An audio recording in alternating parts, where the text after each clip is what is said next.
If Jesus had only come to teach, heal, and comfort, we'd call him a kind person. He'd be a moral example, a wise prophet, or an intriguing historical figure. But Jesus did more.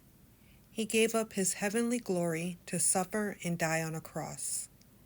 He gave up everything to save us, and he loves us forever. In your marriage, love is more than sentiment or good deeds. It means giving up your very selves. You no longer pursue goals at the expense of your partner. You adjust your priorities and your habits for their well-being.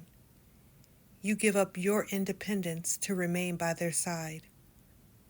Your time, your money, and your strength is spent caring and giving to your loved one for life. Selfishness and pride are the enemy of love. Jesus gave up his rights, choosing to give and serve instead.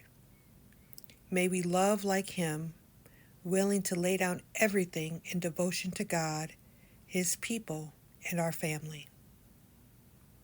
Lord, teach us how to lay down our lives for each other and for you. Thank you for the sacrifice of Jesus, who shows us what love really is. In Jesus' name, amen.